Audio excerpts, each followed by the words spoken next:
One thing I learned, if two sides, two adversary groups, perpetrator and survivors meet, something good comes out of it. This week in the Jewish world, many are asking why Eva Moses, an 81-year-old survivor from Auschwitz, has decided to publicly forgive the Nazi who's on trial for his part in the murder of 300,000 Jews. Because I have forgiven the Nazis. The more I thought about it, the whole idea for me to appear in a German court, a survivor of Auschwitz, and bear witness to what I have experienced and what it can teach.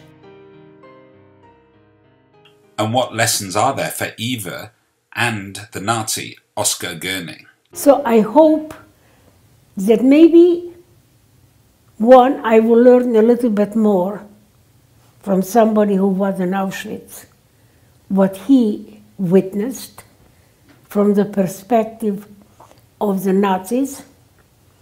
Two, that maybe he will understand a little bit more about what a survivor experienced. And three, that the German people, the young people in Germany, who have some sympathy or are involved in any neo-Nazi ideas, that they will think twice instead of wasting their life on a hateful ideal. Big news at Park East Synagogue in Manhattan. Rabbi Arthur Schneier finds out he's about to be made a knight of the Roman Catholic Church.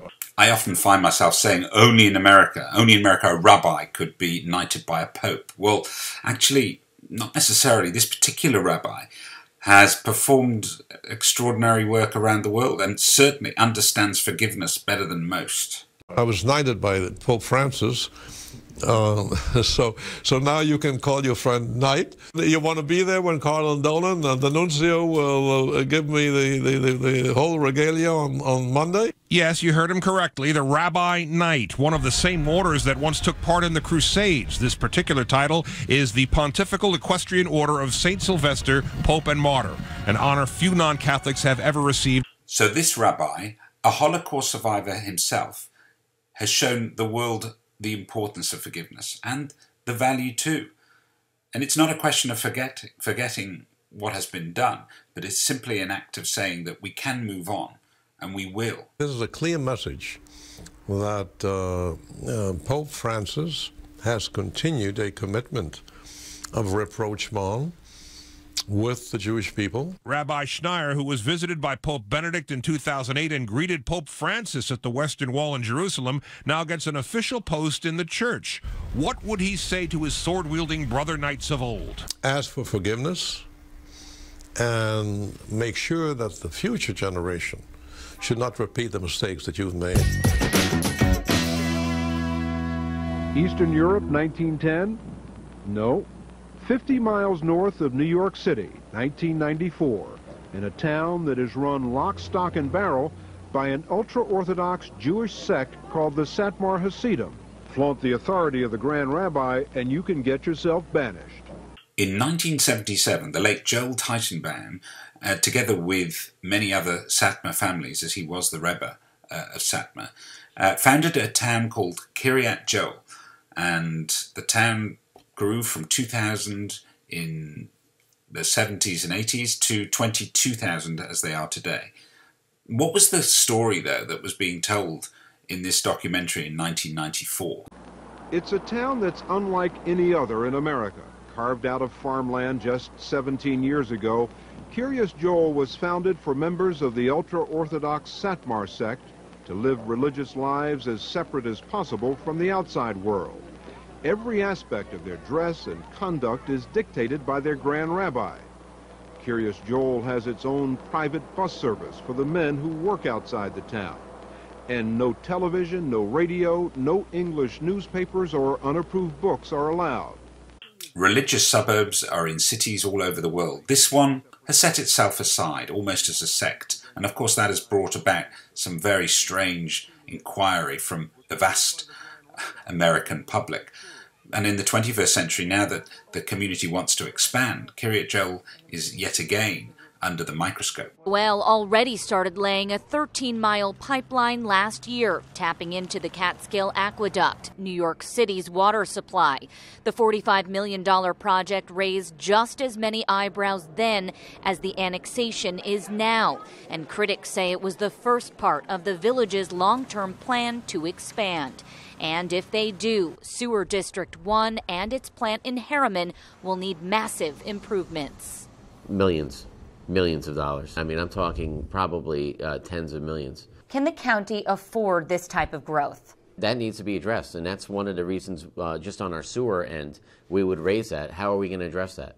Because of widespread concern, Orange County is asking the state to perform the environmental quality review.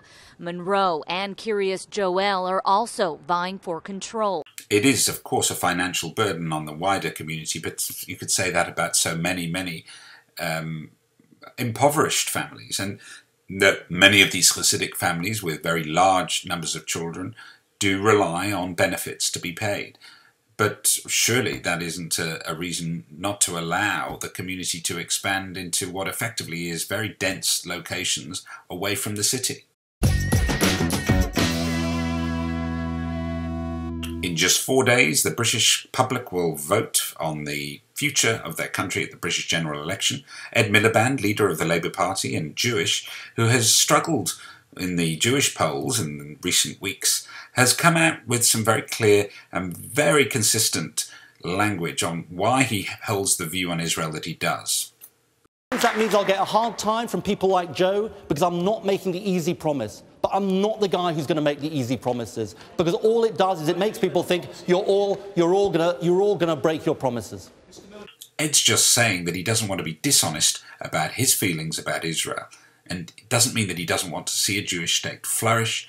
It certainly is clear from the article in the Jewish Chronicle he has great feelings for his Jewish ancestry.